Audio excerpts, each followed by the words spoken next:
Night Vision. Following clues left by our ancestors, we unbury the past to reveal a knowledge of unfathomable value, putting us just a little closer to our own true birthrights. From the secret history of a possible bloodline of Jesus Christ, the secret history of America's founders, to the secret history of extraterrestrial interaction on our planet, here to bring light to the night. Your host for Night Vision Radio, Renee Barnett.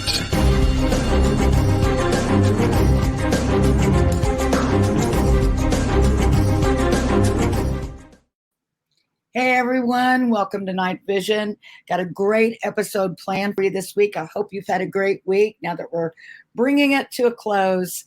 As you can see, I am still here in southern France. Our Night Vision historian, James Martin, and I have been doing some trooping around and doing some research while I'm here, taking advantage of being able to be face-to-face instead of 6,000 miles apart and on WhatsApp or Facebook or something. So we've got some things, that we can share a little bit at the end of the show. But our show tonight, and I don't know if you saw the warning there on the screen, some people might find some of the content objectionable or might be a little sensitive to it, because we are going to be talking about a heinous crime, a murder. Even though it was a long time ago, the details are quite grisly. So I hope that you'll bear with us. And if something like that bothers you, I encourage you to listen to our show on another day. I hope you will be back to see us, because normally we don't get into a lot of crime. But this one in particular is of interest to us because it happened right here in the region where we're researching. And it occurred on Halloween night in 1897. And it was the heinous murder of a priest called Abbé Gelli in the commune of Custoza, which is actually visible from atop Rennes-le-Château. You can look from village to village across the valley there. And it was quite odd because this priest, Abbé Gelli, was known to have been very cautious and very careful and very paranoid for some reason. We don't know why for sure, but he never let strangers into his house. He rarely had visitors. And when he would, they had to know the password or a password that he had designated to gain entry into his house.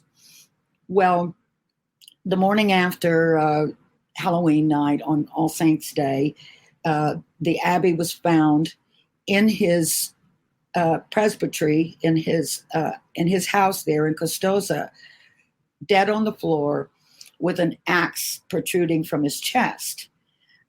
One strange little clue or piece of evidence that was found was a tiny piece of paper, sort of like the size of a cigarette paper. It might have been a cigarette paper. I don't know.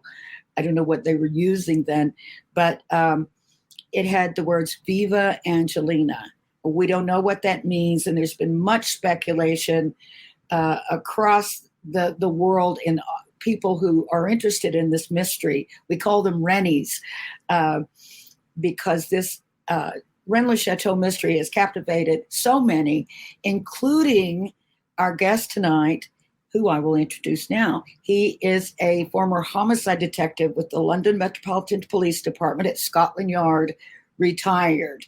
So I'd like to welcome Colin Taylor to Night Vision.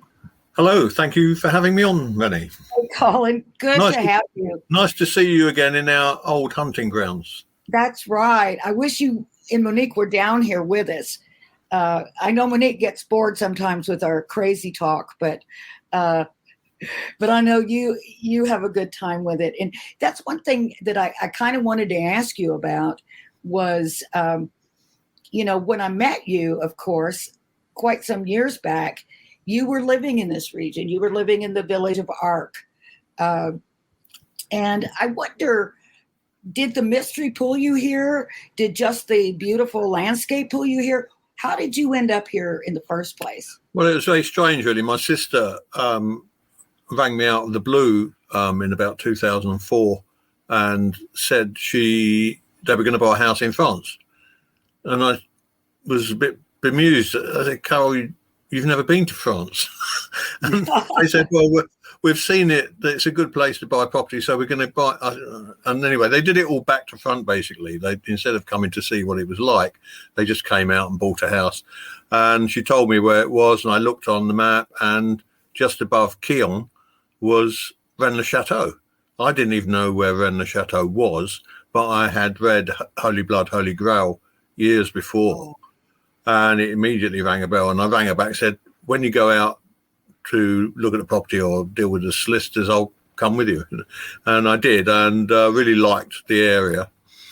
And at first I was going to buy a holiday home there, but it didn't really work out viably financially to do that. And at Monique's suggestion, we went permanently and lived there for 8 years in the end.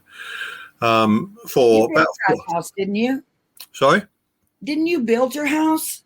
Yeah, we couldn't find the right combination of location and house. So we picked the location and then built the house.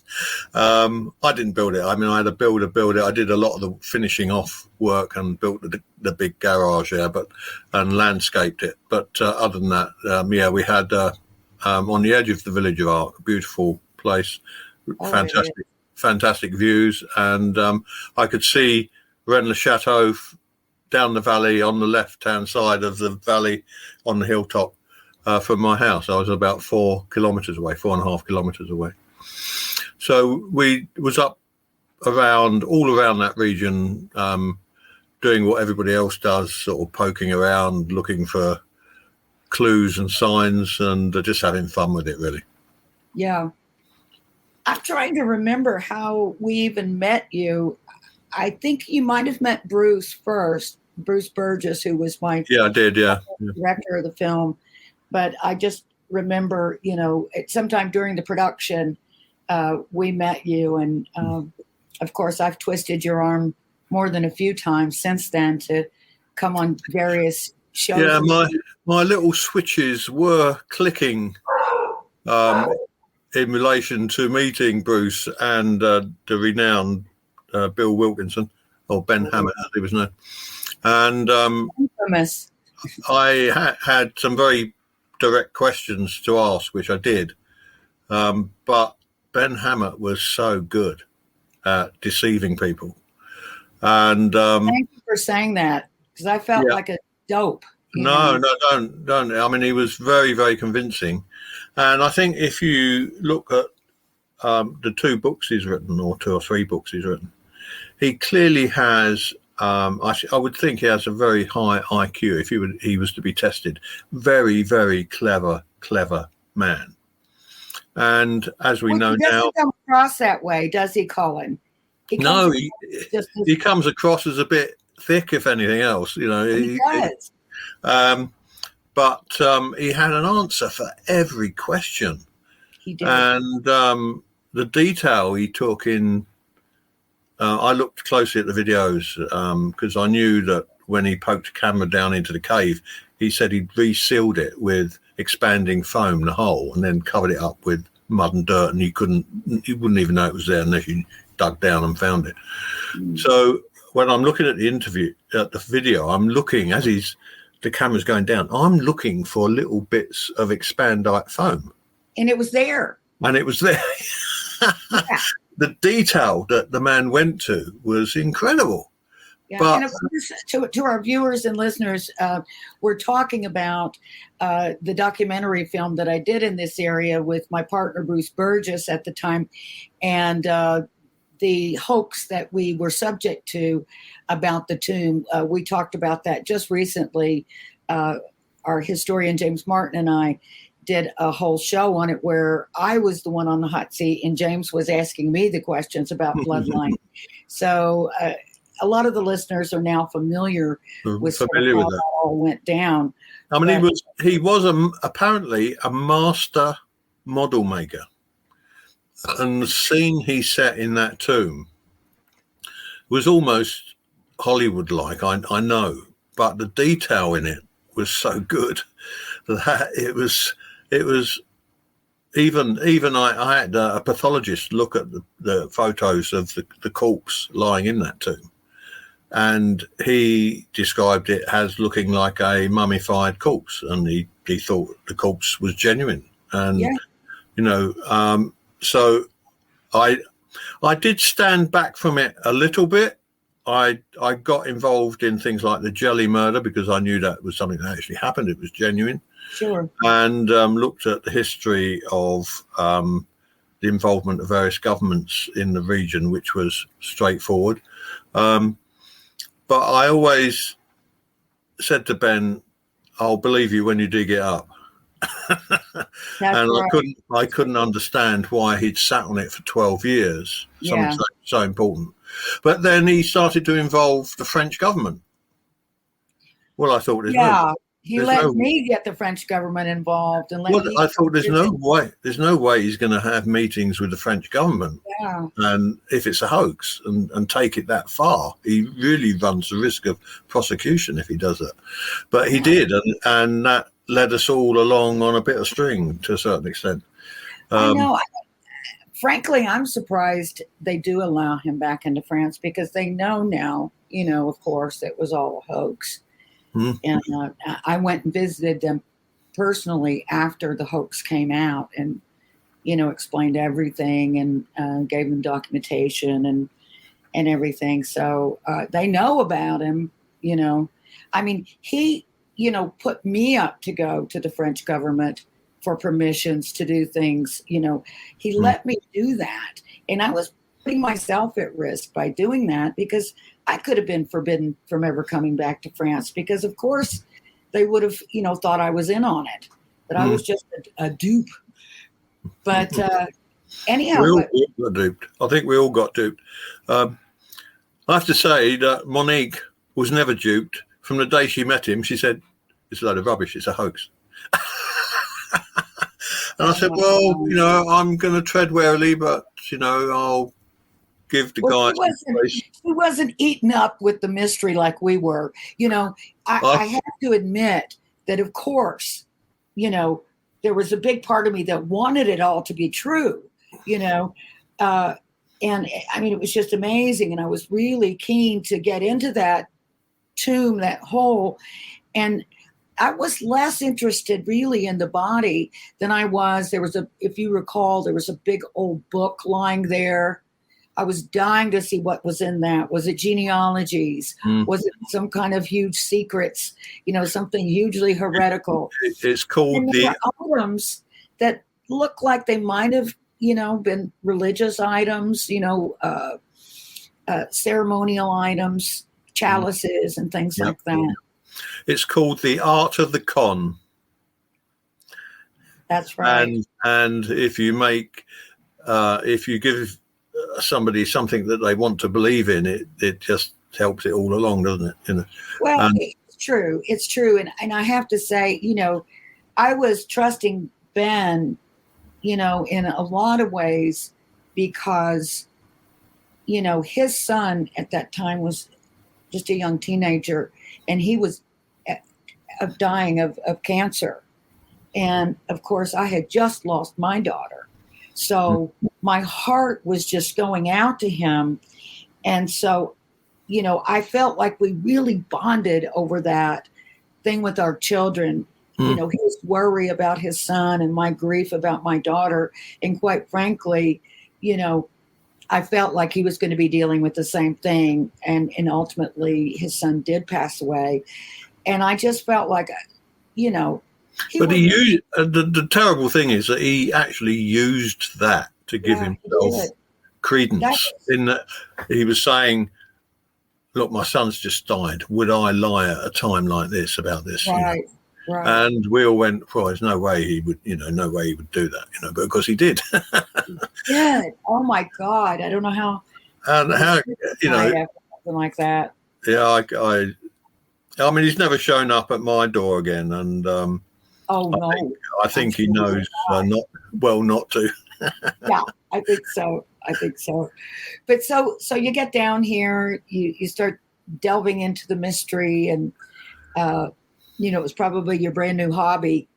Well, it was a hobby. I've always had an interest in history, and I left sort of Ben behind sort of halfway through because I realised that the mystery went a lot deeper than the stories that were being told, and started to make connections back through the Knights Templar, and then back through history, back to Sumerian times, and I realized that there were that report that you did on that article that you wrote on white powder gold. Oh yeah, the Philosopher's Stone. Yeah. I got to see if I still have that somewhere. Do you have it? Yeah, I got it around somewhere. Yeah, there's. There still has not been, as far as I can recall, a definitive and accurate documentary made about Sumerian history. I've seen programs which touches lightly on the surface of it, but still nobody has, and I don't understand why that's the case. I don't know whether they don't want to do it, they're being put off doing it because of its anti-religious aspect, or whether I know, particularly in the States, they're not. The specialists, the scientists and the doctors are not big on talking about aliens that much, or extraterrestrial, or anything that touches on that. They don't like to deal with, and I think that's why Ben had to go to Canada to get the DNA done by Renee. I can't remember her surname. I remember Renee. Yeah, Renee, who I kept in contact with a number of times down the years. She's lovely, and I'm really interested. I mean, she's a paleo DNA specialist. She really knows her stuff. She's head of her department, and there's nothing that she doesn't know about the examination of ancient DNA. Yeah, so I kept in contact with her about the numerous other things. And she just loves all this stuff. She can't get enough of it. She loves to delve into the history and the mysteries of. I remember she came to our premiere in New York, as you did, and was at our press conference. And I said, "Oh, thank you so much, for coming." And she says, "Oh my God, I love this. This is amazing." So I think she had a baby right after that, not too long after that. Yeah. And her husband also is a scientist there at That's right. Yeah. Thunder Bay. Yeah. I think they're more responsive in Canada if you want to talk about this stuff. They've got no hang-ups about discussing it. Whereas I think in certain aspects in America, they really don't. It's like white powder gold itself, since Hal Puthoff, Dr. Hal Puthoff at the Austin Institute for Scientific Research, talked about white powder gold and said it was the greatest discovery ever made, and he'd already done some of the theoretical physics on it and produced a paper on it, which entirely matched with the practical side of the research that was being done. So he was absolutely certain. And he coined the phrase then exotic matter. He said, "This is exotic matter. It's unbelievable stuff." But then I had forgotten about that. But he was always involved in, kind of edgy research in terms of, academia anyway. He wasn't afraid to sort of think outside the box, because he was involved in the remote viewing program for the U.S. military. Yeah, I think after he did so much work for the government that I think after that first remark, I don't think he ever talked about it again. And I think he was prevented from doing so, I think, or was told, not to talk about it. But I contacted probably 6 or 7 theoretical physicists, astrophysicists, all sorts of people, to try and find out where the science was today on white powder gold and what was being done today with it. And no one would talk about it. So I've really, even today, I've no idea where the science is or what is being, whether it's been experimented with, on what the results are.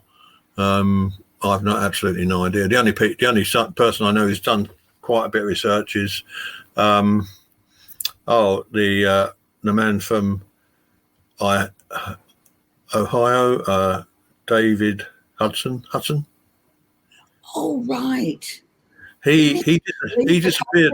Didn't he go to China or something? Was that him? He disappeared for 10 or 12 years and then popped up again and said he'd been working on it with some entrepreneur in the Far East, a very rich man. And he was rambling on a bit at the end and it was getting a bit weird. But he did relate all the science into, because he said, look, people don't believe what I'm saying, so I'm going to give you the science straight away and tell you who's done what, where. And he did, and that's on YouTube, I think, still. And he's the only one who I know who's actually talked about doing any research on it. Certainly, actually ingesting white powder gold was the author Lawrence Gardner. Who's written a lot of books on, the so-called bloodline and the Templar line and all that. And I know he was taking white powder gold, and he had some sort of a stroke, which ultimately, he ended up passing away. I don't know if it had anything to do with the white powder gold or not. No, I don't know. I mean, the white powder gold you can buy is in such small liquefied quantities that it's really more of a placebo than anything else. They can't put too much of this stuff in because they don't know what the results will be. So, the stuff that you buy is got parts per thousand very, very, very low. But yeah, I just can't. There are some papers on it. There was a Swiss research paper written about white powder gold, about how they tested it in terms of people's mental responses, spatial awareness, logic, that type of thing. And they said it did work to a certain extent. Then you have Russian papers on it to do with the making of white powder gold. And that's where Hudson went to this Russian white paper on it to find out more about the process, which he then went on to develop for making the substance. I know that, you hear stories, and I've certainly talked to people that claim to be involved in secret societies and things that are working, in their alchemical labs and, to create the Philosopher's Stone, or, I'm wondering if there are people, working in the background, creating their own substance. And I remember reading a paper by Hal Puthoff about the mining of 0 point energy from the vacuum of space. And his theory was that in about 1 cubic inch of space vacuum, you had enough 0 point energy equivalent to 1 Hiroshima bomb. And he said, if you can mine this 0 point energy and use it, you whilst in space, you are surrounded by in effect fuel, if you can use it. And the paper was about how to mine this 0 point energy of space, and he went on to talk about the faster than light travel and how to produce enough energy to be able to do that. And he started to talk about exotic matter, but he said obviously you would need huge amounts of exotic matter coupled with this 0 point energy mined from the vacuum of space to create enough power to manipulate space-time. But of course we know white powder gold has that property. It is able to manipulate space-time, and it is able to move interdimensionally, as proven in the laboratories that have been testing it. So 1 minute it's there at certain temperatures in a vacuum, it will disappear and reappear. And at first they just thought it had blown itself up or burnt itself out, and went for a cup of tea and come back, and it was reappeared in in the vacuum case. And then they realised that being a type 1 superconducting material it is able to communicate across any distance of time or space. I don't understand the theory of it. I'm repeating what I've read basically, but you do wonder that if this stuff has these huge properties, somebody must have been testing it to the nth degree somewhere. I suspect NASA has certainly been involved in testing it, but you can't find out what the results of those tests were. Right. I think the American government showed its flag. Someone for an interview, I don't remember now. Oh, I remember who it was. It was Dr. Stephen Greer, who is working, on Project Disclosure to, disclose what the governments know about extraterrestrials and UFOs. And I remember he said, "Do you really, really think that our government doesn't have the knowledge on how to propel a spacecraft other than with, jet engine fuel, basically heavy fuel?" And he said, of course they know. But he said the reason they don't use it or show it, now this is his opinion, is that if we see that there's free energy, then people would say, well, then why can't I drive my car with that? Why can't I light my home with that? And he said it's being suppressed by the oil industry, the fossil fuel industry. I can understand the government's fear in terms of its health-giving properties. If we all lived 25 years longer by taking white powder gold, it would be a disaster economically for the world. Equally, if we were able to power everything using environmentally friendly fuel cells, which recharged itself using the gravity of the planet, you have an endless supply of power at literally no cost. And when the whole world actually functions economically on the production of oil, that also would be a disaster economically. So I understand government's problem with this substance and why they don't want it suddenly released on the world. I think it was J.P. Morgan that said when Tesla had come up with new energy, free energy, he said, how do I put a meter on it? If I can't put a meter on it, and charge for it, not interested. So then Tesla, of course, went bye-bye, and so did his lab. Yeah, it's I can understand the reticence, but it's like the first electric car was invented in 1914. Why aren't we all driving electric cars now? And that's because of the suppression by the various oil companies of patents and design plans for electric vehicles over the years in order to sell more fuel, basically sell more oil. But we are because of the necessity of going green now on the planet, we are moving more towards electric vehicles, and it's been introduced at a slow pace, which is the right way to do it, I think. And so we may yet see more and more government research coming to the forward and bearing fruit in terms of how we live. Whether that includes white powder gold or not, I don't know. But it's weird. I went on to, when he was, Puthoff was talking about developing warp drive using exotic matter and 0-point energy. I went on straight onto the NASA website and just typed in warp drive. And up flashed Warp Drive Development Program. And I thought, oh, wow. Okay, I'll have a look at that. But I couldn't get past the title. And subsequently, I went back on the NASA website.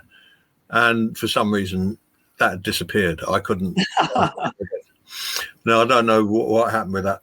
Funny, those things happen. Yeah, but they must be researching this stuff. I mean, of course they are.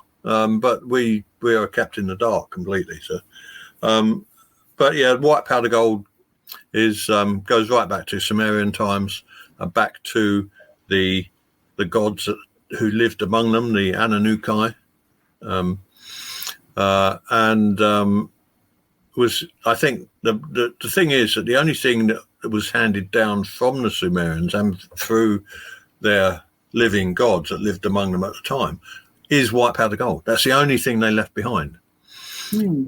When you think of the fact that they never left anything else behind at all, ever, they must have been on the planet for many hundreds of years, and yet there is, other than the Sumerian documented history from the King's Library at Ur, there is no other evidence left behind at all. There are structures which could be discussed, but nobody really knows what they were for. There are so few people living today that can read, ancient Sumerian and cuneiform, those types of things. I know, Zechariah Sitchin was one.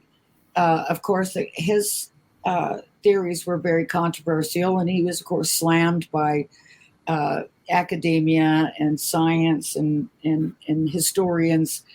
But I think that's what happens to people when they touch on something that is not the generally accepted line. It's like attack first and then find out later whether or not they really have anything legitimate. And yeah, so, I mean, the problem is that the Sumerians are described as the founders of civilization. They have the first written language. They have politics. They have healthcare. They have local government. They have artistry beyond anything that was found in Tutankhamun's tomb. They have genetically modified crops, animals. In the Sumerian texts, they talk about the house of genetics. They were this far advanced. And yet nobody is taught about the Sumerians in school. We are taught about the Egyptians, prehistoric, medieval, and various other sort of histories down through the centuries. But nobody has ever taught about the most important race of people on the planet, which was the Sumerians. Right. And you have to ask why. Why aren't we taught this? And when you start looking into it, you realize that it's so religiously sensitive that in the early days when the church was responsible for education, they would not have included that in any school curriculum. Yeah. They do not want anybody to know really about it. Unfortunately, religion doesn't always encourage, students of history to dig up, facts and the truth. But that's a shame. We should, I want to start getting into this murder, but I also want people to know a little bit about your background and your qualifications for looking into this murder. And as I said at the top of the show, is it homicide detective or homicide inspector? I retired a detective inspector from the Met Police after 30 years in the force. Over that period of time, I investigated in various ranks as a detective, about 40 murders. I spent 5 years as head of an undercover drug squad in North London, and ended up as the inspector in charge of major crime investigation at one particular area in North London. Mm-hmm. So there's not much I haven't investigated over the years in one form or another. Particularly I'm forensically trained as well, except for fingerprinting, which is a very specialist subject and is not included in our forensic science course. It's a separate issue. So I can look at murder scenes and analyze and theorize and give opinions on. I imagine this murder, because it was so old, you were probably lacking a lot of things you wish you would have had. Oh yeah, I mean there was no forensic science was in its infancy at that stage. They wouldn't have known anything about forensic science. There was fingerprints were being used at that time, but not everywhere, and certainly not in such provincial places as the Aude in France, which is the poorest region of France. The police were poorly trained, and looking just in my report on the investigation going through the papers, there's so many things missing from the investigation that it becomes very difficult. But to be fair, there was a very, very good plan of the scene of the murder and a very good autopsy report by the doctor, who did a pretty good job, to be fair, for the time. And so we are able to get a picture of what happened in that room with Jelly when he was attacked, and of the time scale involved. And there was the information about the searching of the house, of money. I think it was about 300 francs or 500 francs found in a drawer, which had clearly been searched and left. So it gives us a clue that it was clearly not about money. Otherwise, they would have taken. I'd kind of like to, if you don't mind, Colin, I'd like to bring on our historian, James, with us. He's a fellow Rennie, and we've been all trekking all around Custoza together, the villages, and in those capitales, of course, the little stone huts, which are so enigmatic. Very strange. Very strange. Very strange. Yeah. So, hi, James. Hi, everyone. I hope everybody's keeping well. Well, we're doing our best, and I hope everyone out there is too. But we have Colin with us, so we're going to pick his brain about this murder that we've all heard about. Those of us that are interested in this mysterious area here, you just hear the high points. You hear how he was found. The main thing, that everyone always remembers is a little piece of paper, Viva Angelina. There's talk that, who might have been involved was, our Rennes-le Chateau priest, Bérenger Saunière, involved. I think there might have been some suspicion there, but Colin has done the cold case examination, and so he's going to let us know. But did you, before he gets started, did you have a particular question, James, that you wanted to ask him about this, or anything he said so far? Even white powder gold. Well, white powder gold is not something I've ever heard of before. What? But that's really given me something to have a look at. Wow. As for warp field theory, He doesn't know about. He knows everything. He knows everything. It's sometimes referred to as ORMUS, ORMUS. Orbitally rearranged monatomic elements. Well, exotic matter. I mean, I remember the discovery of the. It had been theorized, but the discovery of the Higgs boson, and I remember thinking, well, if you could somehow surround something in a Higgs field, you wouldn't need that much energy to propel.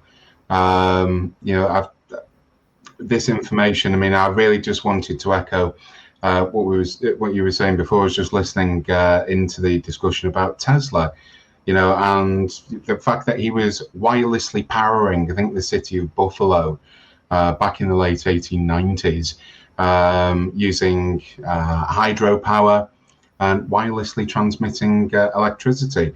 This is something that, I mean, just to the right of where I am, I've got a wireless charger, but why has it taken 100 years for that? And of course, I think my argument would be the same. It's to do with money and the corruptive power of money. And I thought what you were saying, Colin, about Sumer is fascinating for me, because before recorded history, there's no real examples of mass warfare. And there seems to be something about us recording history, and who's it for, and why is it being recorded, and all these questions that before this period, there doesn't appear to have been a similar outlook on life, for sure. And again, just to echo the point, when we look at those traditional academics, people who've been to school, university, that kind of stuff, and I've read things that I know aren't true. Columbus discovered the Americas. Well, there were people there already, and what about the poor Norse and perhaps the Irish, and etc., etc. But you just have to mention a few places like Novella Corey, Çatalhöyük, Göbekli Tepe, and suddenly the whole Fertile Crescent argument begins to evaporate somewhat. And perhaps we're in a period now where we do have a little bit more liberation to question things, and I think that's certainly a healthy approach. James, have you ever heard of the Baghdad Battery? I most certainly have, yes. Absolutely. Right. Well, there's a classic example of an artifact about which not much research has been done because of the potential embarrassment it may cause, because you have to ask the question again, why, 2,500 years or so BC, they would need batteries. Well, you have that. You've got the depictions potentially of some light bulbs, potentially in Egypt, but you've got the Antikythera mechanism. You've got. I remember in my stomping ground across Hadrian's Wall, there was the discovery, albeit just slightly before I ended up getting my hands mucky, of a mechanical clock. And still to this day, you can still read the very clear month, one part of the clock that reads September. And the idea is that it would move. Now, what with steam power? Again, I think we'd a few weeks ago, me and Rennie had been over to a few Neolithic sites, and I was just describing some of the artwork within caves and that are dotted around southern and central France, and certainly in the Pyrenees. Our idea of a caveman, Captain Caveman idea, really isn't the case. You're talking about sophisticated culture, artwork, deep, 4 or 5 kilometers into caves, and that's just the way that we access those caves today, where it's pitch black. How did they light it? There were lots of questions like that. No evidence. If you look at the books of Sitchin, and which he did extensive research into the documents. I think the whole King's Library, 30,000 tablets and scrolls at were discovered intact, and he's worked on those. And there are more depictions of, for want of a better word, aliens or space rockets with detaching space capsules with a picture of a rocket in a silo. There are more depictions in the Sumerian documentation than the whole of the rest of the world in terms of cave paintings and drawings anywhere. And yet we keep tripping up the whys. Why don't we know about this? Why has it not been properly researched? Why do we not have answers about the Sumerians? We've had, certainly in history, a very long period of suppression of information. It has been, the word heretic, for example, just someone who thinks differently. We've had a church that both told you what they wanted you to know, was totally in control of accessing the divine. It was this way or no other way. That has for a long time. And I think Renee was, I think it was just yesterday, or perhaps the day before, that you'd said to me, why do you think this is, what was it that began to change things? And I said, well, enlightenment, as soon as we started questioning and had the ability to question and then discover it radically changed the way that we thought in history. And yeah, we're now in a period where questions that would seem so very obvious to us are now being seriously considered, not by a majority as yet, but an increasing minority. Increasing minority. I still think that there is a huge amount of resistance, and where that's coming from, I know not. I just feel that there's a huge reluctance to investigate and report on a number of subjects which are so important, particularly to our history, that they just don't want to go down that road. And I don't really understand that very well. I'm not a scientific person myself. I have an inquiring mind, which leads me to look for evidence. And the best you could say about the Sumerian situation is that the evidence that is in existence is their documented history in the library at Ur. But that's not real hard evidence. It's a bit like the Bible, reading the Bible in some respects. You don't know for sure. But it is very compelling to have so many diagrams, pictures, and drawings of a spacecraft in a history going back 5,000, 6,000, 10,000 years is incredible. And I believe that I did some work with Renee, who was the paleo DNA specialist in Canada, talking about a skull that was found. It's called Star Child, and I can't remember. Oh, right. I met the guy just before he died, and he had a 3D copy of the skull there at the time, I remember, which he thought was a hybrid, half alien, half human skull. And they were trying to work with Sechin, and also and Sechin was trying to persuade the museums, such as the British Museum, who have Sumerian mummies, which they have never DNA tested, which I don't understand at all. He wanted to start collecting DNA samples, because if there was a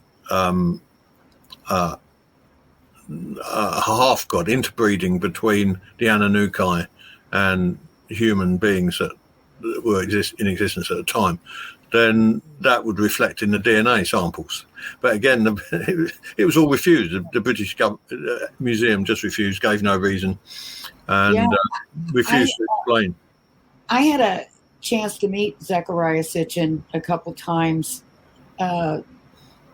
before he passed away, and I later got to know his niece, Janet Sitchin, who has all his materials, and had her on my show one night. And of course, I wanted to ask about that genome project, because according to what I'm reading and what they say, they have a body that of an Anunnaki queen or something like that there.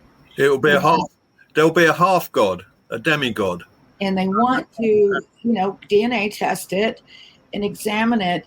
And it's such a touchy subject that I couldn't even bring it up on my show, that there was even a hope or anything. She said, I'm scared to death. We're trying to get them. And of course, I've never heard anything about it since. So I'm assuming they're not doing anything with it. But why wouldn't they? Well, when it comes to testing, for example, I believe it was some homicide detectives who began looking at some of the mummies, the Egyptian mummies, for example, at the University of Manchester and various other places, and began to find evidence of things like drugs only found within the American continent, various other things that can't be just written away, unless we're suggesting Egyptologists in the past have been, all of them, excessive drug users, and there's been contamination in this way. Or perhaps we need to relook at the evidence. evidence should lead us. We shouldn't just concoct it to sort of fit our own beliefs in that way. Yeah, I mean, the Star Child skull had 26 physical differences to a human skull, but also when they did extract DNA from the skull, it was found to be about 97% or 98% human. Much like a chimpanzee is sort of 97% the same as human DNA. There is that small difference makes such a huge difference in terms of what we are. But they couldn't progress it. And I asked Rene in Canada to comment on and explain to me the difficulties of obtaining ancient DNA, and it is so difficult. There are so many factors which alter and interfere with DNA over a long period of time. She said you could take two samples from the same object, maybe 30 centimeters apart, and it will give you different DNA readings. Oh. And so it makes paleo DNA work really, really, really difficult. There are certain, a number of years back, in '94, even during the O.J. Simpson trial, DNA science was still relatively new. People didn't really understand it. And I know that was a big sort of wonder whether they should depend on, the DNA evidence that much, because it's like, it just sounds like, and they even called it mumbo jumbo then. But now, of course, we know it's not mumbo jumbo. And there have been ways and advances in DNA science to where, they're able to identify people a lot easier now. They're able to find criminals through familial DNA. Like they can, and there's so many people that have their DNA registered. They can find someone's family. So, maybe there can be advances in techniques to. I'm sure there are. And I mean, I had one of the very first cases of a conviction using DNA evidence. But in those days, you needed sort of half a pint of blood to be able to do the DNA test. And now all you need is a microscopic. Oh, yeah. So the advance in technology is huge. But I think you have to just agree that there are so many subjects which are uninvestigated because of fear or greed, and yeah. I mean that would be a whole nother program for you, I expect. It's interesting looking at here we are. We've got Renee, and you've had involvement with the film Bloodline, and yet we come back to it, don't we? We come back to blood. You've got that Victorian obsession with what is this, and infusions, and then that sort of leads into Bram Stoker's Dracula, things like this. But actually, when we're looking at the notion of DNA and blood sampling and all of this, what I would do to have modern forensics back with the murder of Jelly, to find out really once and for all who it was that murdered Jelly. Yeah, I mean it's. I try to boil it, sort of take a backward look at the murder, and if you're looking at the context of where he lived and who he was and who he knew, if you take away a domestic reason for the murder, which there isn't any, if you take away the monetary reason for the murder, which was the money was left behind, then all you come down to is what he was, which was a priest, and it must have some connection with the religion and his association with other priests rather than anybody locally. He was not liked in the village. He was known as a bit of a miser. He locked his door, wouldn't let anybody in. He didn't associate with anybody other than his immediate family, and I think he had one or two living in the Pajas who lived in the village. In fact, it was his nephew who found him dead on that morning.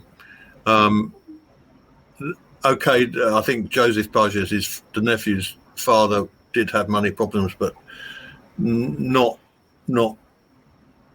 I don't think there's any connection between him and the murder at the time. Anyway, they didn't take the money. No, he didn't take the money. And then when the house was searched, there were thousands found in the house, dotted about all over the place, hidden behind bricks and in fireplaces, etc.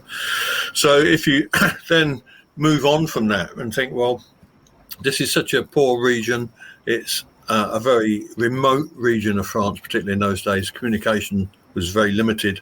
There were only 3 priests in that area, Saunier, and Boudet. Boudet is an unknown quantity because he really, really kept himself in the background. Boudet was down at Rennes-les-Bains. Yeah, and the book he produced. Was in Chateau, and Gelly was in Custoza. You know what, Colin, I hate to interrupt at this point, but we're going to have to take a commercial break. Okay. And, we can continue when we come back, and I know you're on a time limit, so you'll just have to We'll get straight back into the Gelly murder when you come back. Absolutely, we will. Okay. All right, well, let's take a quick break, and when we come back, more from Colin Taylor, James Martin, and me.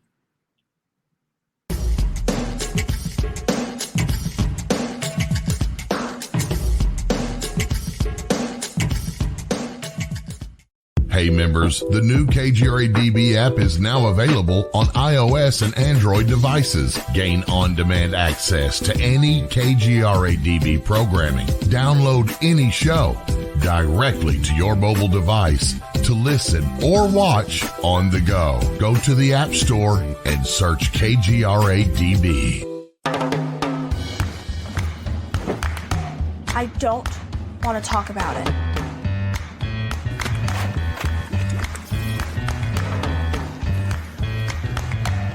I don't want to talk about it.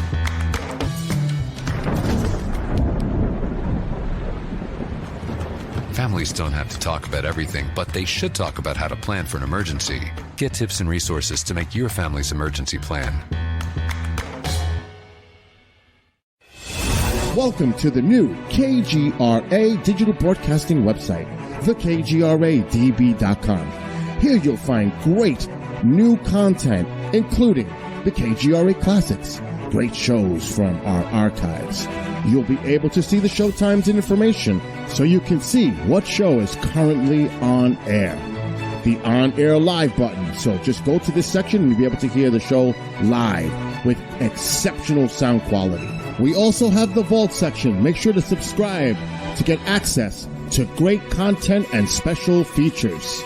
We have the make content for our latest news and events, so make sure to sign up and you can be part of our forum. So make sure to check out the new KGRA digital broadcasting website, thekgradb.com. We look forward to seeing you there, and we hope that you enjoy the new website.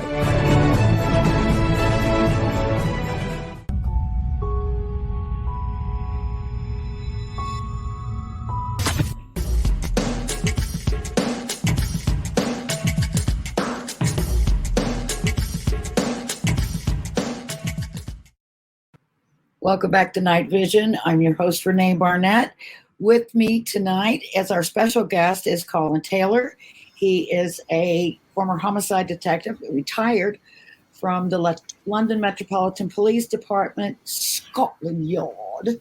And I've always loved saying that because everybody's heard of Scotland Yard. And also our historian right here at Night Vision, James Martin. I'm going to drag him back on the screen to help us out because I know he's just as interested as I am in this murder that happened in 1897, Halloween night, of a priest in the nearby village where we're sitting in Custoza, France, and right across the little valley from Rennes-le-Chateau. So, all right, Colin, hated to interrupt you for that commercial break, but we got to do business. So let's continue. Yeah, well, I mean, looking at Jelly's circumstances, I mean, he was a poor priest. He earned 900 francs a year. He would have had very little of that left from his paying for his living costs. There was no evidence of wealth in the family, and yet there was a large amount of money found hidden about the house. Some of it, small, in sort of 500 franc units, were left behind after whoever killed him searched the house. It was clear from the examination that it had been searched and the money was left in a drawer. So if you rule out money and any domestic issues, it has to come down to his professional life, which was as a priest. And the connections there to Rennes-le-Château were that he was a friend and knew both Saunière and Saunière's mentor, Antoine Boudet, who was a priest in Rennes-le-Ban. And it's the three villages are a couple of kilometres apart in a triangle. So if you sort of then come to the conclusion that it must be professionally related more than anything else, then it leads you straight back to the Rennes-le-Château mystery and the riches of Saunière. And also, do you mind if we can sort of put it in historical context? Sort of what was going on, James, at that time?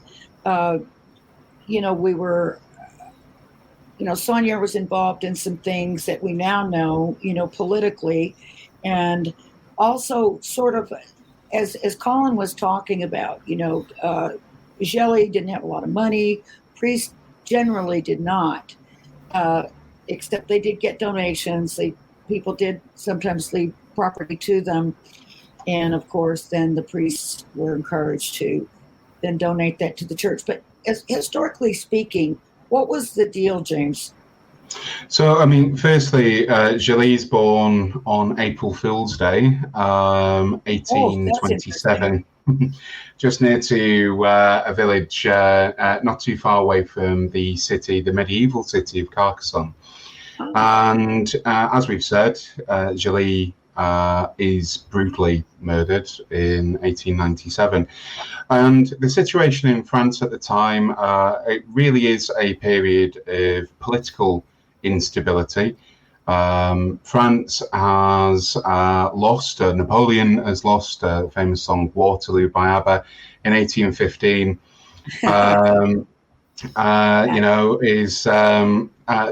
Stops being a republic, becomes a monarchy again. Napoleon's grandson, Napoleon III, has just been deposed in 1871. Following the Franco-Prussian War, in which France loses that and loses a lot of territory, Alsace-Lorraine. And really by certainly the 1890s, things are beginning to stabilize, but you do have a real sense in the religious communities of a pro-monarchist side and a pro-republican.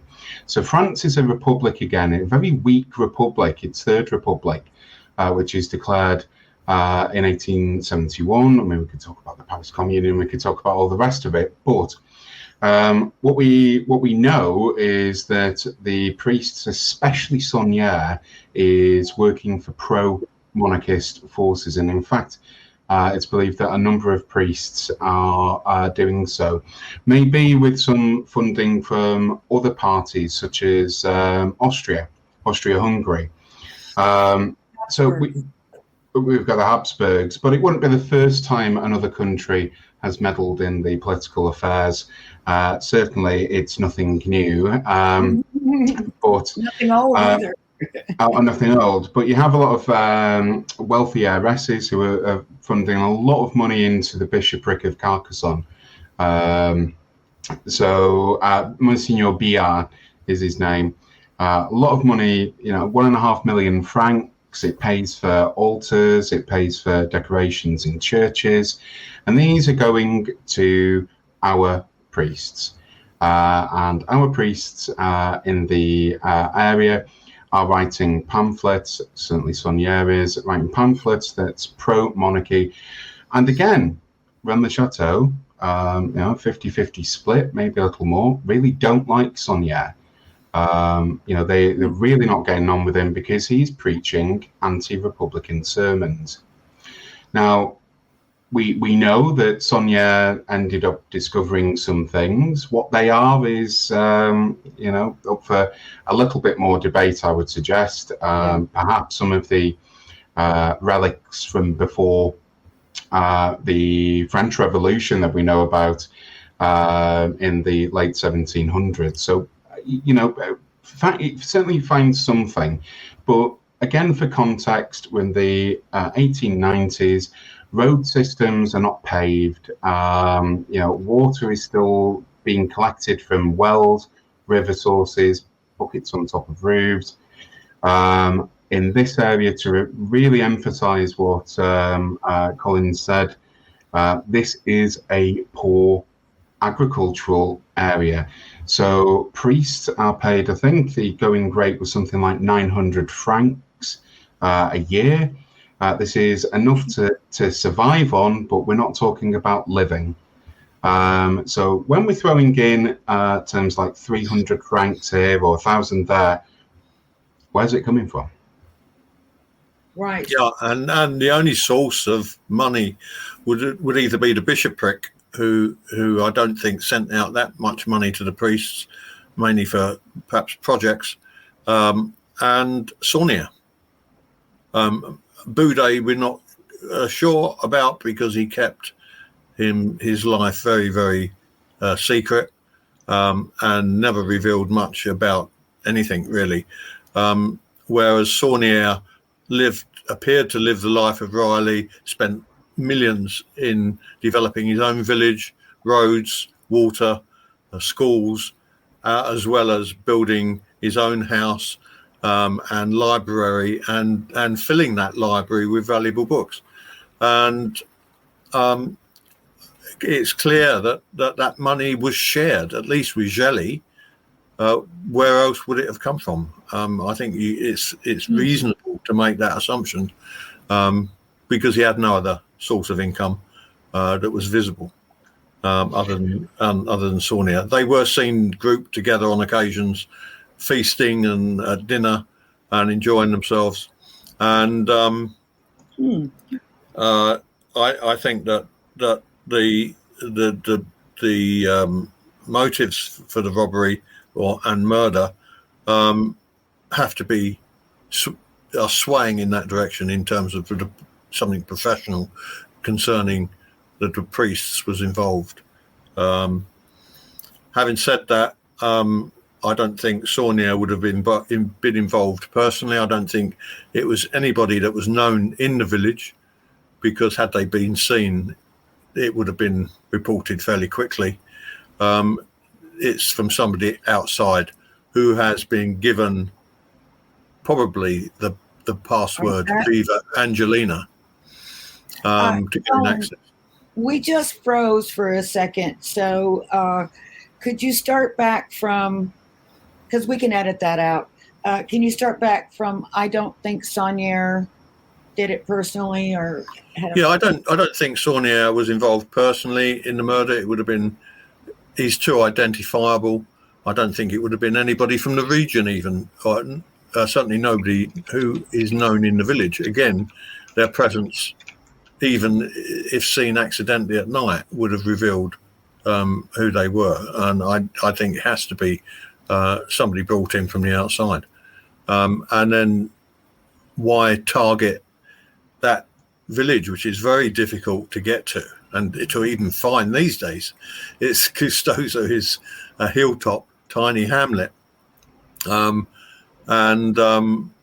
you could pass it in the blink of an eye. And why that particular house? I've seen pictures of the roads through that village. This would have been a house, a stone-built house. It's been rendered now, but stone-built house on a very, very, very rough path running through the village. So accessibility is, and trying to. They were obviously directed to that house. They had to be, which meant a degree of planning. If you take it forward to the next step, this is about people who have been recruited, who have been given information, who have probably researched the location, who have been briefed about Shelley's personal movements, and have planned whether it was a robbery with a murder or whether it was a planned murder to obtain information or documentation. We'll never know, but it was certainly a well-planned event. It would seem like, if I was going to plan a murder, and, especially if it was some involvement in some conspiracy or whatever, I think I would make sure and take money and that sort of thing to make it just look like a robbery, to throw people off the trail or at least off the questions, because people make mistakes. Fortunately for us detectives, yeah, the leaving behind of the cigarette wrapper with the Viva Angelina on was, a bad mistake. Colin, sorry to just interrupt you mid-flow. I believe wasn't the when I was reading the report, there were a few things that really stuck out for me. I mean, just how brutal this was, for one, and again, for anyone listening to this, the report, the autopsy report I have a strong constitution, and it was making me feel queasy. But I believe there were a cigarette packet that said something like SAR or Le SAR. It was the cardboard wrapper of a small little box of cigarette papers, which you would roll your own cigarettes in. And it was, even in my day, you used to write girlfriends' telephone numbers on the inside of that bit of cardboard flap, which you would lift up, because that's all you had in your pocket at the time. Why would anybody write that on a piece of paper to start with, unless it was something important and that you didn't want to forget? And then I think in the panic and the stress of the situation, it's been discarded by mistake, I suspect. Yeah. Perhaps there was a pile of cigarette ends in the fireplace, and that was directly in front of an armchair, which was badly bloodstained. And so it gives a sort of time scale. I can't remember how many cigarette ends there were, but if there were, say, 15 cigarette ends, it gives you some idea of the time scale that they held him there whilst the search of the house took place. They wouldn't have taken him with him. So it looks to be at least 2 or 3 people involved. And of course he didn't, he was very much against smoking. Again, something unusual for the time. I mean, do you think that perhaps the Tsar, so we're talking like Tsar of Russia, it comes from the word Caesar, essentially, Emperor of Russia, that kind of stuff. But that's where the word Tsar comes from. Do you think that could have been perhaps a code name for one of the suspects? I have no idea. I mean, cigarette papers travel the world, don't they? Sold in all different countries, and I think the make of the brand name. The SARS was the brand name, I think, on the packet. Yeah, so it was just a brand of cigarette papers. For me, it is strong evidence that it was a password. To find another explanation is difficult. Let's take the common sense view and call it a password until we know different. It's interesting that even now, when you go into the house, there's still the 2 rooms either side and the stairs going up, but obviously it's all been modernised now, and right.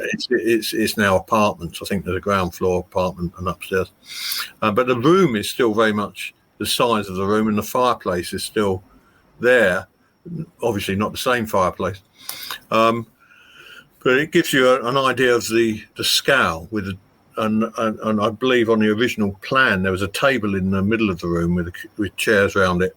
There was an armchair by the fireplace, and I'm not sure what other unit. There was a small table somewhere.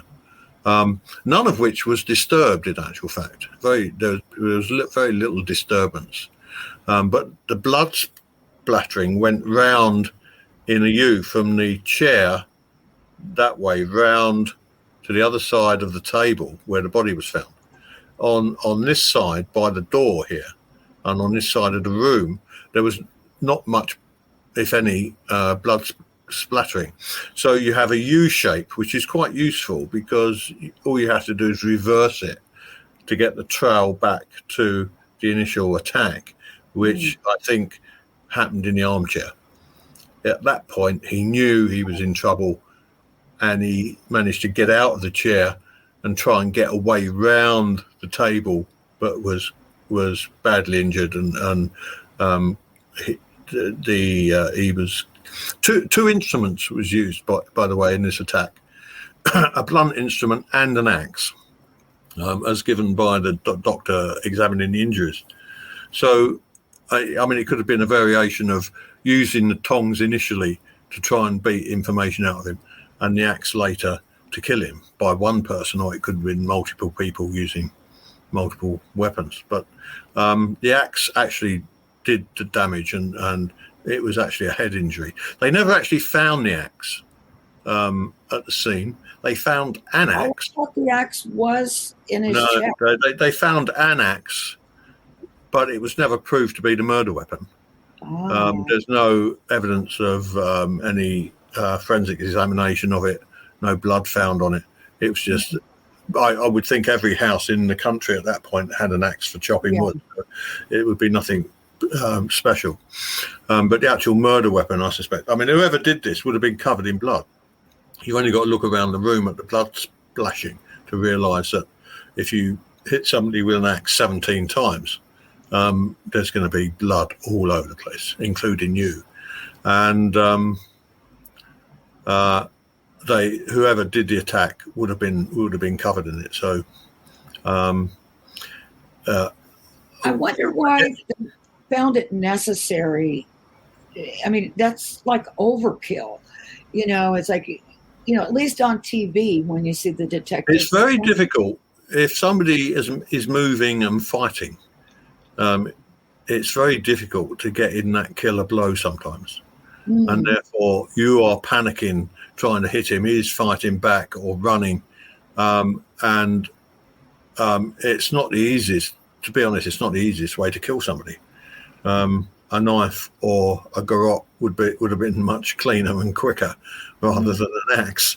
And of course, this is, again, for a bit more historical context, this is just 4 years after the so-called Ripper murders in London. So it's really not that far. I mean, really, nearly 4 years, to the day. Around the time of the Lizzie Borden murders in America. Right. I mean, Something in the water that period. Yeah, it's I mean, knives and sharpened instruments. Yeah, I mean, were used a lot. And when you pick up an axe, you think, oh, that's a useful killing weapon. But in actual fact, if you're going to use it on somebody who's fighting you, you might have to hit somebody numerous times before you actually get in a killing blow. Whereas a knife is much easier to use, in my view. But I mean, that's the weapon of choice at that time. So we know it was an axe. We know the axe probably wasn't found. And we know that people who left the scene were probably covered in blood. I just want to show, for those of you who are watching this, there's just two images. The first one of Shelley, which is just appearing on screen if you're watching this. And this is, I think he's 70 years old when he passes. He's of good health. According to the autopsy report, is in good health for someone of his age. And then we have this other unusual picture, which has always puzzled me ever since I first saw it. So it looks like you have Sonia in the bottom left of this picture, really holding on to some sort of book. And then just to the right-hand side of the picture, lower right, is Joly, who lost his life. The way in which the priests are arranged in this image is very unnatural and unusual, I would suggest. And it's believed that Sonia's brother, I think Alfred, is the priest in the middle, albeit trying to identify who's who and what have you in this picture is very difficult. But just for some context, I mean, this is a brutal murder for someone who is advancing in years. Yeah, and I don't think they would have even contemplated doing it themselves if they were involved. I mean, we still don't know for sure. But didn't you have the feeling that Sonia was somehow involved, Colin? Well, only from taking into account the money aspect, the amount of money that was on the premises, his involvement in the Rennes-le-Château mystery, the constant. Not the constant, but the meetings of them having celebration dinners, it would appear. The wealth of Sonia, the peculiar actions of Boudet over the years, including his book, which clearly was nonsense, but clearly was meant to be something special for him. It's assumed that the book is written in code, but if it is, it's a code which will probably never be broken. It's been far too clever. So we don't really know what the hell was going on in Rennes-le-Château. We don't know what the source of the money was. We're guessing all the time. We don't know what the secret was. Again, we're guessing. There's been 300 books written about Rennes-le-Château, and none of them have come to any real evidence-based conclusions. One question I really wanted to ask you on this is, what sort of secret do you think would be worthwhile murdering someone in this fashion? Wow. I think in this context, if you're considering it something to do with the Rennes-le-Château mystery, then if Joly was either demanding more money or threatening to reveal the secret to Rome, then that probably would have been sufficient for them to decide that he had to go. What that secret was clearly was of some significance, either in terms of how they were obtaining the money, or something else, such as the various theories about Mary Magdalene, the non-crucifixion of Christ, and it's always going to be speculative, I think, because we're never going to know for sure unless some real evidence turns up. Do you think some state players might have been involved? I mean, there is a suggestion, which I've seen of Sonia, that he was being investigated for some accounts potentially of treason, certainly with his links to General Georges Boulanger, who was planning a coup, ultimately failed, and he had to get out of France and ends up in Belgium. Do you think that, is this typical, do you think, of state actors perhaps, or is this just, hired thugs? It smacks to me, it doesn't look to be a professional killing. I think it would have been a lot cleaner, better planned. And I think that it's more likely to be somebody recruited to do it. But again, I mean, it's very difficult to know, even if they were agents, it doesn't stop them panicking. It doesn't stop them being not very good at their job. You know, I mean, you can speculate so much about these things. I think if you keep it relatively simple and relevant to what's going on in the region at the time, I think you get to the heart of the matter quicker, although you won't have any evidence to show it. You said, it might have been connected, with the so-called Braine-le Chateau mystery. What do people generally know about that? Was there just a lot of gossip going around? We've heard this story about, Saunier's housekeeper and confidant, Marie Denarnaud, burning. They said it was, French notes in the garden after Saunier's death. I spoke with a woman who used to go up to Braine-le Chateau to visit Marie Denarnaud when she was a young girl. And she said, yes, she was burning something there. She said, but it wasn't money. It was papers. It was documents. And I said, oh, my gosh, don't you wish that, you hadn't burned them, that we could see them? She says, oh, no, they were against the church. Yeah, I think that I don't think there was that much knowledge. You're talking about an area where education was very low. People couldn't even read or write. They were reliant on the priests almost totally for education and information. I think they knew perhaps that he had money because there was evidence of that. But I'm pretty sure that the local populace would not have known any great secrets.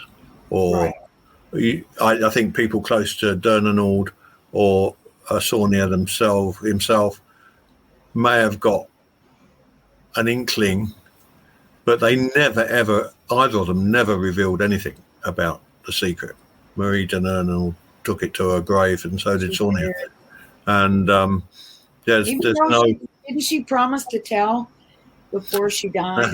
Yeah, well... She had a stroke and couldn't communicate. Couldn't communicate, yeah. And there was a guy who moved into the house and lived there. Corbu. Yeah, and his, I think, sole purpose in life was to discover the secret rather than any altruistic motive. But I mean, and we still don't know. We still don't know whether it was a treasure hoard, whether it was a dark secret involving the birth and death of Christ or Mary Magdalene, or I don't know. I mean, again, that's why I turned outwards really to look at other histories at the time and was looking at the Knights Templar.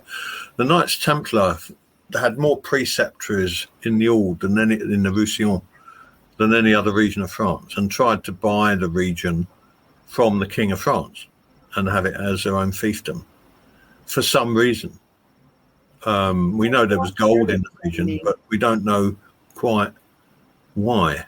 And so my interest in the Knights Templar went on from there. But if you look at Saunier's paperwork, you have to look really deep in for signs and symbols in that rather than anything directly. And it's very difficult to because there was so much. Unfortunately, we lost his library. His library was gone and sold, I think. And so any information we could have gleaned from that was gone. But what the mystery was is still up in the air. I think that there is this connection through the book Holy Blood, Holy Grail. I can't remember. Yeah. Where they say that their initial information was that the evidence of the crucifixion not taking place. But I don't think that held much fear for the church. I think they knew that anyway, and I don't think they've always known it. If you look through the Bible, there is evidence of and information regarding Jesus having 3 children and being married. It's in code, but it's there. And I don't think there's any. It's not much of a secret, to be honest. the church would just shrug their shoulders as they always do and say, "Don't know what you're talking about," and it would go away. And I'm pretty sure that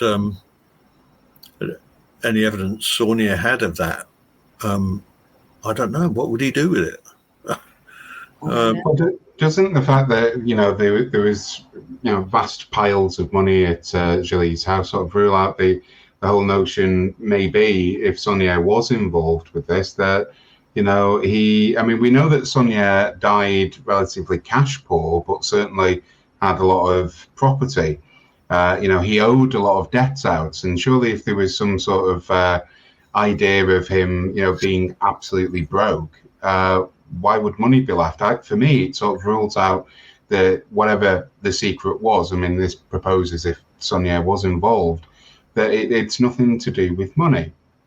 They clearly, unless, I think you put in your document, Colin, that, unless they were startled, perhaps, but they seem to have, whomever committed the murder, seem to have been there for some time, making themselves relatively comfortable, it seems. Yeah, there was evidence of empty beer bottles that had a drink. I don't think there was any food preparation involved. Not that there would have been much in the house, I wouldn't have thought. But they were certainly looking at the blood staining around the armchair. There is some minor blood splashing, but then there is a large amount in a certain area, which tends to indicate that maybe they were torturing him to get information before the last attack, when he managed to get up and run around the room before he fell dead. Certainly they were there for enough time for them to smoke a lot of cigarettes. They were probably there for 2 or 3 hours, I would think. Whether they found what they were looking for or not, because we'll never know. But unless they were masked, of course they would have to kill him, because they would have been identifiable. And so I think that there was always that intent. If he did present a danger to Saunier and Boudet, then I don't think there was any alternative. He had to go, because there would always be the risk of him turning traitor later on. So I don't think they were left with any choice, really.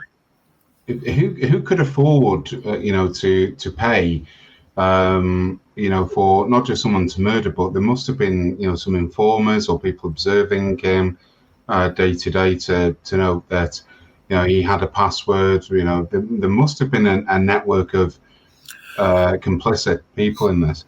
Well, look at the church itself. The church always had its own intelligence section with agents and information gatherers.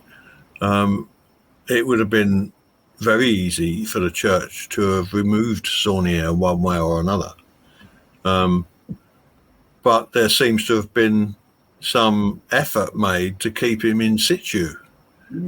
I remember Rome overruling the local bishop on a suspension around about in the early 1900s. Yeah.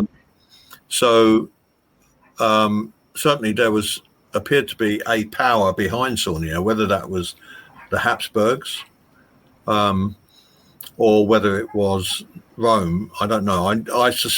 Looking at the Habsburg connection, we know one of the minor princes, a prince who renounced his titles, associated with Saunier. We know he was well connected with people in Paris and Lyon, where he was a member of, what was the society in Lyon? The Martinists. The Martinists, yeah. And, it gets more and more complex. Every corner you turn in this mystery, there's another mystery group, the Martinists. The Martinists actually later relocated and headquartered in Rennes-les-Bains, which is unusual, and hence the Boudet connection again.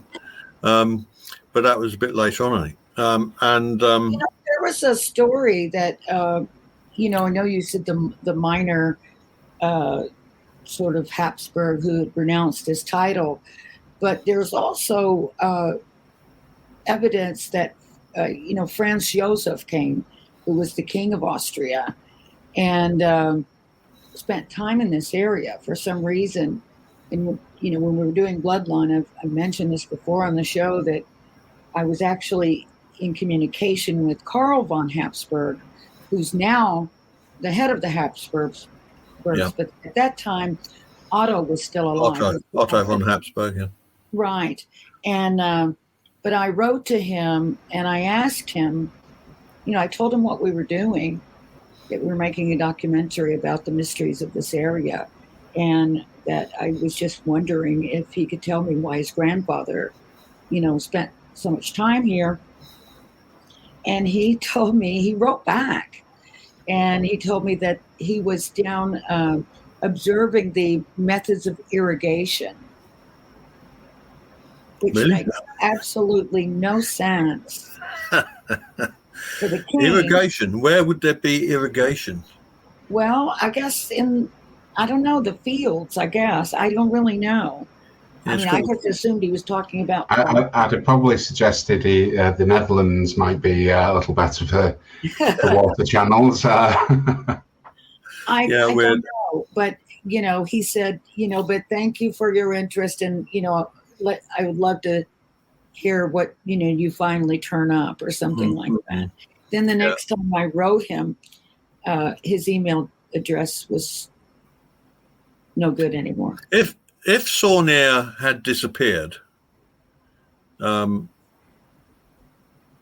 in mind there's been no documentation ever found in relation to it, which you would think, well, if he'd had lodged something with a friend or a solicitor or somewhere, there would have been some, just in case, as insurance, so to speak, it would have come to light. But if they'd have taken Saunier out himself, my feeling is that the secret would have just disappeared. I don't know.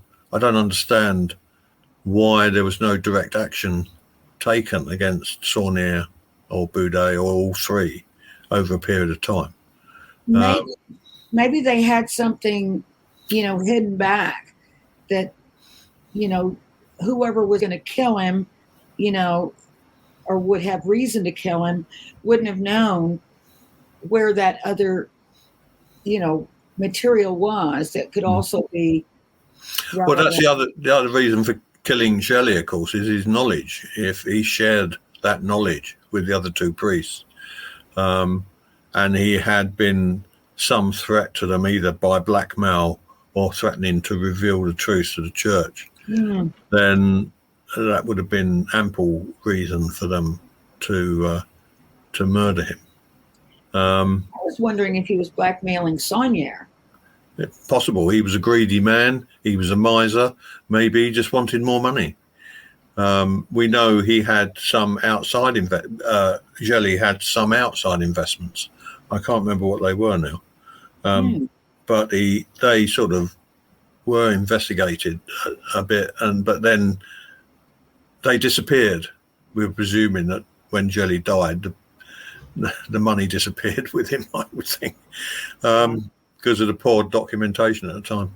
And so we're looking at a well-planned murder, probably based around the mystery at Rennes-le-Château, money which he had, which really could have only come from one of two places, the church itself or Saunier. There's no evidence of him being left any money or property. You have a weapon, two weapons. One was believed to be the fire tongs, which were left behind, which had traces of blood on and fitted the injuries on the body, and an axe, which would have been heavily blood-stained and which was not found at the scene. An axe was found, but they couldn't connect it to the actual murder. I think it was found in the cellar. The the front door of the premises was unlocked. There was no signs of forcible entry. So they either had a password or he knew them. We have the Viva Angelina on the cigarette papers found in the fireplace, together with a multitude of cigarette ends. You have evidence of torture, blood splashing consistent with torture, as well as blood splashing connected to the fatal attack with the axe. No witnesses whatsoever. Nobody heard a thing, which is a bit unbelievable, really. But anyway, there were no witnesses. There were 2 men seen in the village early on, but they were never traced and cannot be connected. They were passing through the village or seen in the village during the afternoon, I think. But there was very little disturbance in that room, which meant I would think that he had got up, tried to get away around the table, and he was immediately dealt with in a matter of seconds. There wasn't even time to knock over a chair or a table. The victim's hands were placed across his chest for whatever reason. Do you remember that? And whether that was feelings of guilt by the attackers because he was a priest, or some other unconscious reaction from the killers, we don't know. I prefer the simple guilt. Perhaps they weren't professional killers, otherwise why would they bother? Yeah. But they killed him and then felt a bit bad about it and decided to show some respect. I'm just wading through some of the things I've written now, here. When they found him, how did that occur? Were they just coming by naturally? Was it his niece? Was it his nephew? His nephew? His nephew, Pages, was passing and decided to call in the morning because Jelly was normally up and about. Went to the front door and found it open. It wasn't open, but it wasn't locked. Unlocked. He tried the latch and it opened, and he thought that was really odd. And then he called out, no reply, went in and obviously found the body. And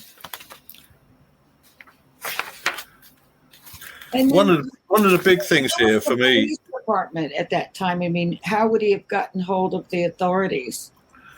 I'm not too sure. You would normally contact the local judiciary, who would appoint a clerk to the court or a judge to be the investigating lead. And in fact, they actually brought somebody in from the outside of the area to deal with this, rather than somebody in the area, which was a bit odd. You would have thought local knowledge would have been predominant in choice in this matter, but they brought in a stranger to take over this, and we don't know why he was picked.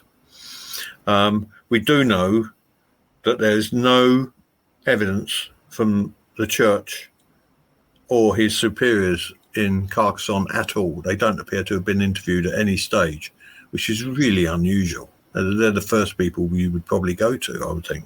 But there's no evidence of the church being investigated. The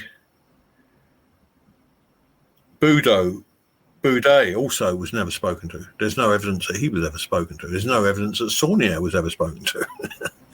And it might be that although there was money around, the source of that money may have not been known. They may not have known that Saunier was the source of Jelly's money. It was just money that he had. And with no knowledge of how he got it.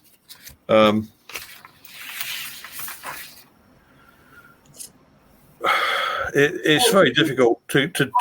I don't know who they would interview if there were no witnesses. I mean, I'm sure they'd ask the neighbors.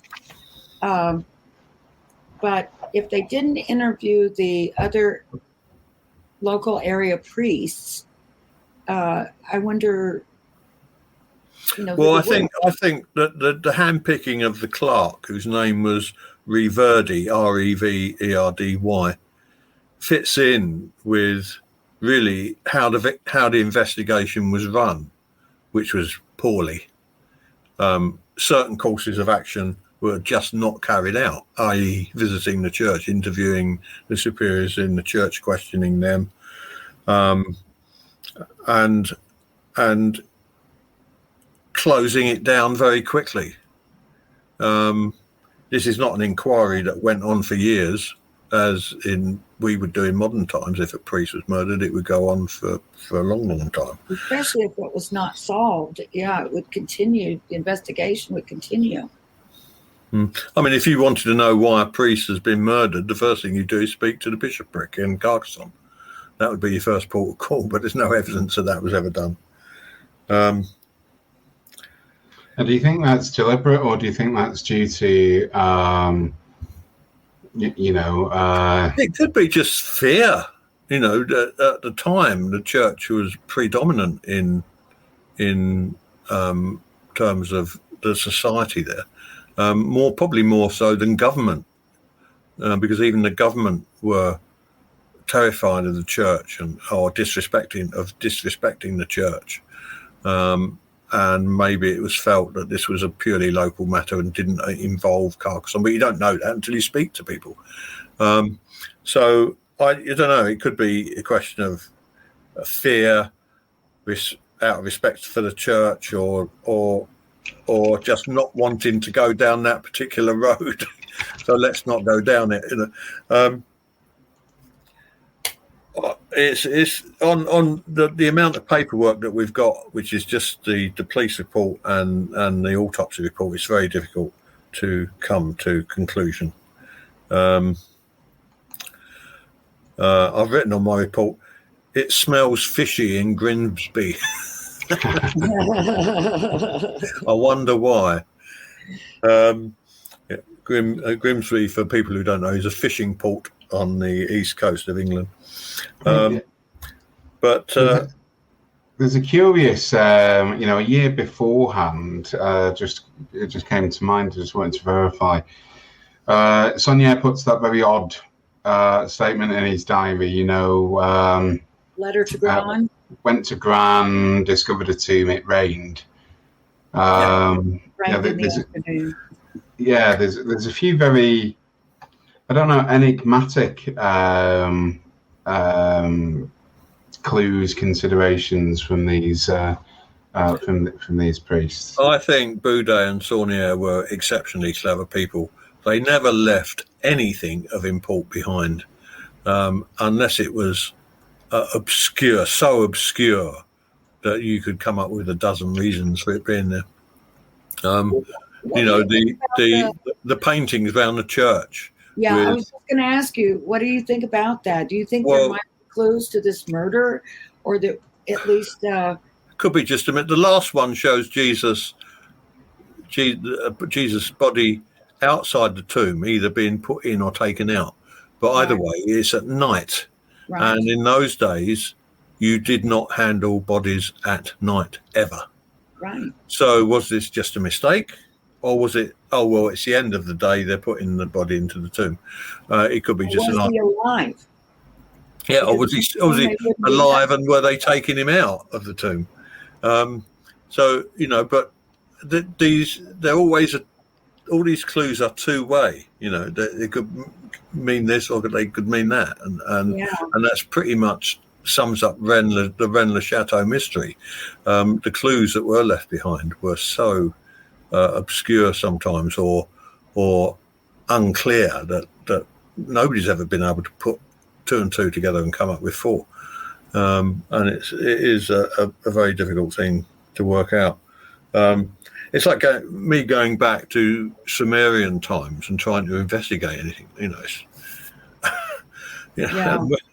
And when you start to realize that even in the simple scriptures, in terms of names, it is so complicated that after 2,000 years, you can't for sure say that Jesus's brother James was actually Joseph, he was the Joseph, as Jesus was the David. He was the second in command. And so in the Jewish society, most dignitaries and priests and people in authority had 2 or 3 names, which as they get repeated down through history, it all becomes confused and jumbled. And so it becomes really difficult to pursue lines of inquiry. And you rely on people like Gardner and Sitchin, who are expert genealogists, to come up with perhaps some truths. But even then, it's a matter of, can be a matter of opinion or decipheration of texts, deciphering of texts, and even mistranslation, particularly in terms of Sitchin and the Sumerian pictorial language. We're assuming he got it right, but he may not have, of course. I just want to ask a question quickly on Julie. There was a report that there was a strange visitor that I think had visited him in the it was a few weeks before his murder, as well as the day before, 2 people having been seen in the in the village, whether that's to throw people off the scent, I don't know. Do you think he knew what was going to be his fate? I'm not sure. I mean, it's difficult to say. If they said, "Look, sit there in that armchair. We're just looking for this letter or documentation, and then we'll go." You always want people to be complicit. So you don't tell them, "Sit there, we're going to kill you in 10 minutes." So you don't tell them. So you want him to be complicit. You want information from him about where paperwork is or whatever they're looking for is. And so I don't think he would have known up until the last minute, until they started to get violent, maybe. But before that, he was paranoid. Yeah. Is that what you meant, James? Yeah. He was in danger. Is that because he knew he had a large amount of money on the property and was scared? Right. Or was it because he was involved in blackmail and was scared of the consequences? Again, you're never going to know for sure. We know for sure he was murdered for a particular reason. You can only argue the reasons really based on the context of the murder and the historical surrounding facts at the time and the people involved. And, although my conclusion is that it was quite likely Saunier, the source of the money, and possibly blackmail or the revelations to the church that got him killed.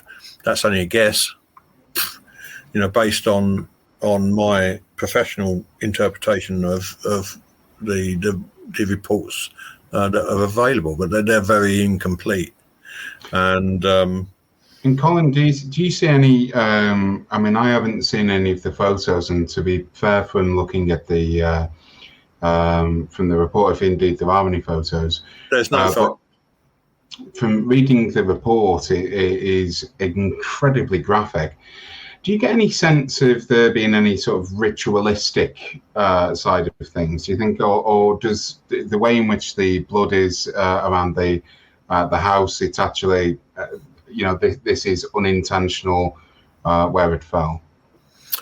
I don't know. It looks like there was torture, and I think that if they weren't wearing masks, then they were left with no alternative other than to kill him because he could identify them. So I don't think that. What about the folding of the hands across the chest? Again, it's a guess. Do they feel sorry for him? Are they sorry for what they did? Are they professional? Are they amateurs? If they're professionals, was it a joke? You could come up with so many reasons for doing that. I think if it's a spur of the moment thing, it's more likely to be out of guilt and feeling sorry for him rather than anything else. I think it's an instinctive, if you've got a bit of guilt in you, maybe it's just an instinct. He's a priest, cross his arms. The same way that people will cover the face maybe of someone that they've murdered, because they don't want them staring at them, or they feel bad, so they cover them up. Cover over them or over the head, or or they'll close their eyes, or so it's so difficult working with so few facts to come to. I've tried to follow a sort of common sense line rather than overcomplicate it with too much too much lateral thinking, because you can go on forever. I wonder if Abby Jelly has relatives. I know he wouldn't have had children as a priest. Well, although sometimes they do. But like his nieces, nephews, grandnephews, I wonder if they're in the area, and I wonder if they have family stories about. Yeah, well, I mean, because we haven't talked about the evidence of the letters in the bottles with Saunier's confessions, right? Which we link directly to the hoax of Ben Hammett. Yeah. And which were strange in a way, because they were equally as well done as the fake tomb. And it's baffling. It's baffling. I think that, I think he's a lot smarter than we gave him credit for, but also I think he had help. I know, oh my goodness, we've got 2 minutes to go, Colin. We've managed to keep you here the whole time.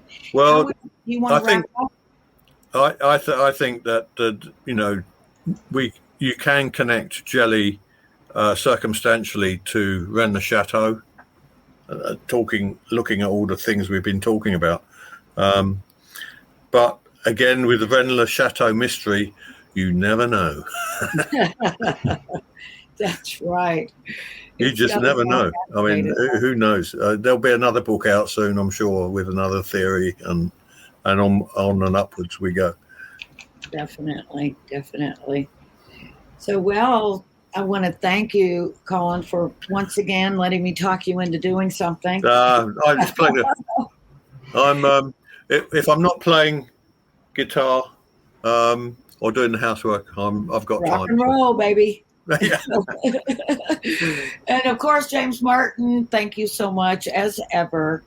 He's my own personal font of knowledge, which I have on tap, and hopefully he'll continue to do so, because I know. Well, perhaps we'll meet up, James, on a trip sometime in the near distant future. That sounds absolutely brilliant. I really like that. Colin, you should come on down and hang out with us sometime. Yeah, I mean, I've still got some very good friends in Arc and the surrounding area, and it's just that I was heartbroken when I left, and I suppose coming back is not easy sometimes to go back and see people. So I expect we will. We have been talking about having a tour around France and dropping in, So if we do, I'll let you know. Please do. I'll try to get back. Okay. All right, everyone. I want to thank everyone for watching and listening to us tonight. Tune in next week, same time, same station, when we'll be back with another exciting version of Night Vision. Thanks, everyone. Good night.